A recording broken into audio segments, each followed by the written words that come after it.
Next हमारे पास है third isomorphism theorem. Third isomorphism theorem की क्या स्टेटमेंट है? Let A and B be submodules of an R module M with A contained in B.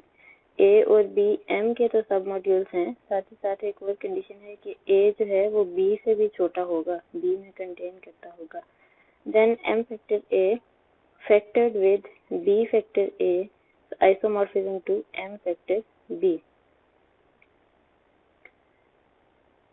तो हमें इन दो के दरमियान आइसोमॉर्फिज्म फाइंड करनी है। डिफाइन किया है phi from M to M factor A factored with B factor A, यहाँ से यहाँ तक, एम से यहाँ तक। फिर हम क्या करेंगे कि हम इस फाई का कर्नल फाइंड कर लेंगे और कर्नल जो है वो अगर इक्वल टू बी आ जाए तो फर्स्ट आइसोमॉर्फिज्म थ्योरम हम यूज कर लेंगे। तो फाई किस तरह से डिफाइन होगा? Phi of M is equal to M factor A के एलिमेंट्स किस तरह से हैं? एम प्लस ए प्लस, अब ये बी फैक्टर ए जो है ये इसी तरह से साथ में आएगा। इस पूरे फैक्टर ग्रुप के एलिमेंट्स जो हैं वो, या फैक्टर मॉड्यूल के एलिमेंट्स जो हैं वो इस फॉर्म के हैं, एम प्लस ए प्लस बी फैक्टर ए। मैंने यहाँ पे इसको पूरा शो कर दिया है होमोमॉर्फिज्म, और फिर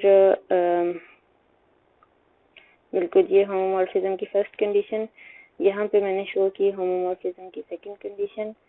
नेक्स्ट हमारे पास क्या है? हमने इसका कर्नल फाइंड किया। जैसा कि मैंने पहले ही बताया था, अब तक आपको अंदाजा हो जाना चाहिए कि हम फर्स्ट आइसोमॉर्फिज्म थ्योरम को कैसे यूज करते हैं कि हम m से या m फैक्टर b से अगर ये है, हमें इसको आइसोमॉर्फिज्म डिफाइन करना है, तो हम m से इस पूरे ग्रुप तक, इस पूरे मॉड्यूल तक हम एक मैप डिफाइन कर लेते हैं, उसको शो कर लेते हैं वो होमोमॉर्फिज्म है और होमोमॉर्फिज्म है, और उसका कर्नल जो है वो b के इक्वल है। अगर कर्नल b के इक्वल आ गया तो फिर हम फर्स्ट आइसोमॉर्फिज्म थ्योरम यूज कर सकते हैं। तो यहाँ हम कर्नल फाइंड कर लेते हैं। कर्नल ऑफ फाई, फाई कहाँ से है? m से, तो m belong to m such that phi of m is equal to identity of second वाला जो हमारा मॉड्यूल है।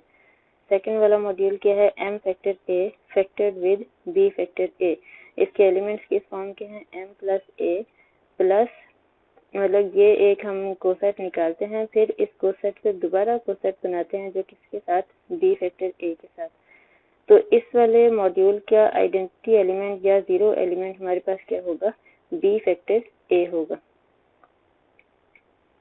तो वही हमने यहाँ पे लिखा, phi of m is equal to b factor a, identity element हमने लिखना होता है या जीरो एलिमेंट। तो m belong to m such that m plus a plus b factor a is equal to b factor a। Phi की मैंने definition यहाँ पे लिख दी। Is equal to m belong to m such that m plus a belongs to b factor a।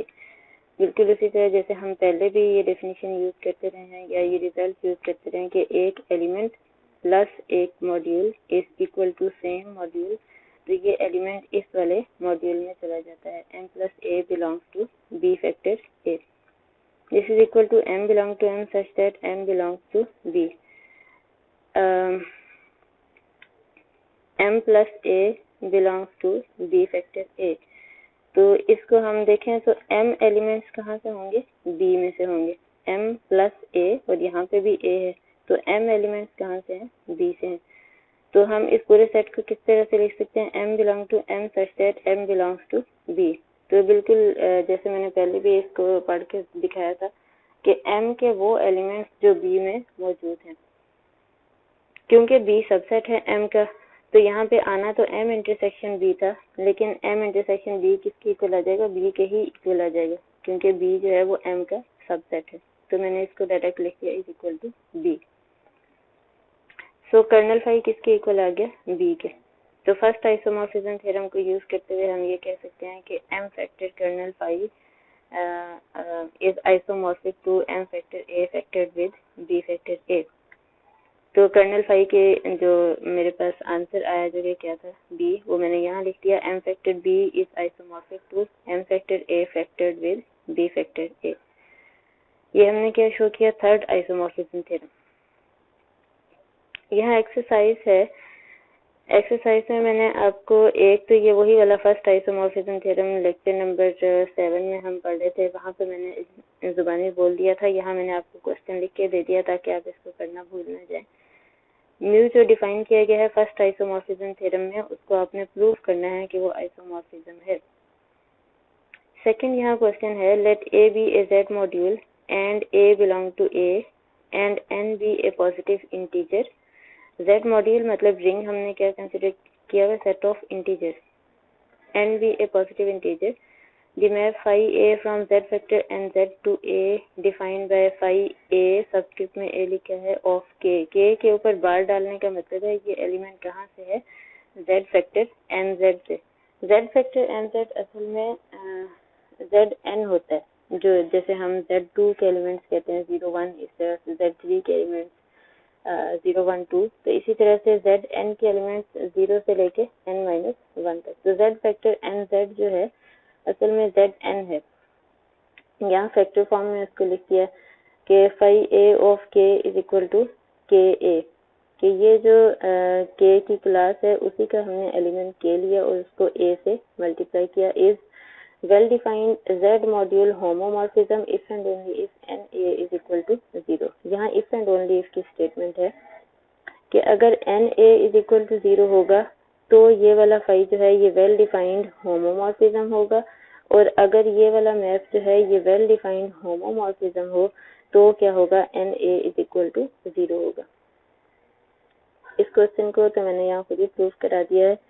Suppose that phi a is well defined Z module homomorphism। अगर हमने पहले ये सपोज कर लिया कि ये जो phi a है ये well defined homomorphism है, तो हमें शो क्या करना है कि NA is equal to 0। We know that in Z factor NZ n class is equal to 0 class। ये बात ऐसे समझ लें जैसे Z2 में हम ये कहते हैं कि 2 को हम कैसे लिखेंगे, इज इक्वल टू 0। Z3 में 3 को कैसे लिखेंगे, इज इक्वल टू 0, क्योंकि Z3 के एलिमेंट्स के हैं 0 1 एंड 2। तो इन Z factor NZ n class is equal to 0 class.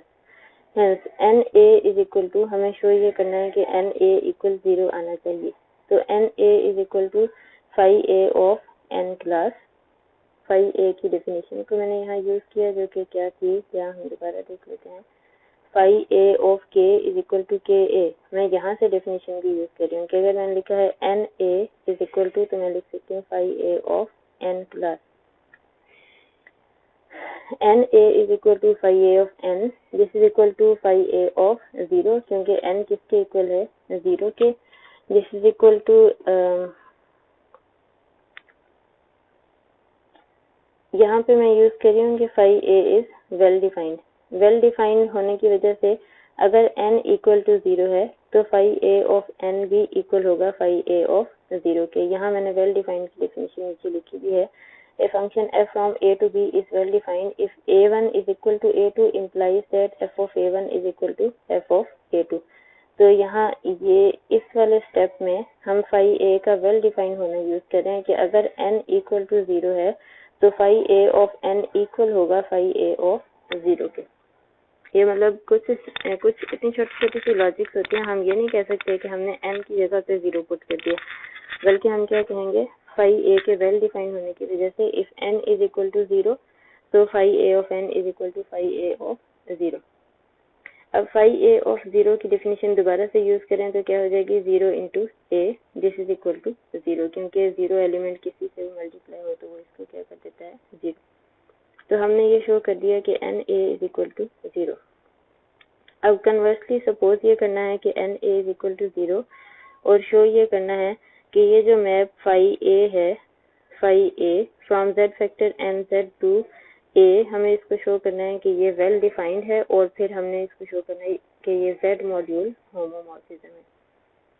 तो वेल डिफाइंड के लिए हमने यहाँ एक छोटा ट्रिक यूज किया है। ट्रिक यूज करने के लिए क्या है, phi डिफाइन कर लिया हमने एक map from z to a, psi of k is equal to k a, क्योंकि अब यहाँ z फैक्टर nz नहीं बल्कि सिर्फ z है, तो psi of k is equal to k a।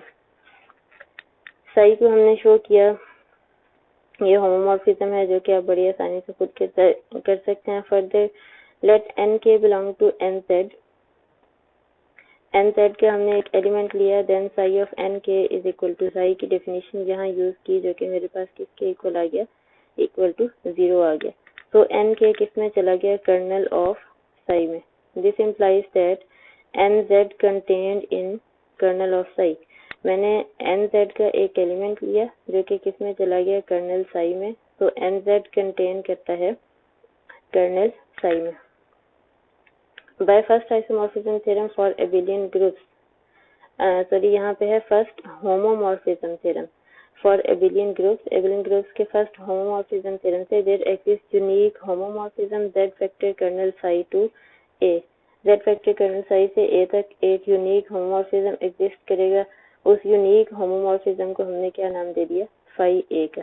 Phi A from Z factor N Z to A is defined as phi A of K, जो कि इसका एलिमेंट है इसलिए इसके ऊपर बार डाला है, is equal to psi of K is equal to K A.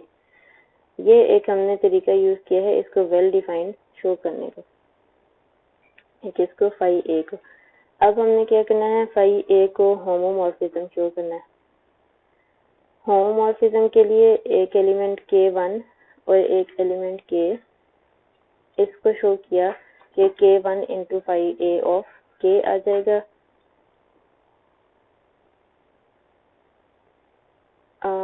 Homomorphism are module homomorphism, अच्छा इसका एक पार्ट मैंने छोड़ दिया, वो आपने खुद करना है। Phi A of K1 plus K2 is equal to phi A of K1 plus phi A of K2, plus वाला जो पार्ट है वो आप खुद इसको कर लें। तो फाई ए जो है ये Z मॉड्यूल होमोमॉर्फिज्म आ गया।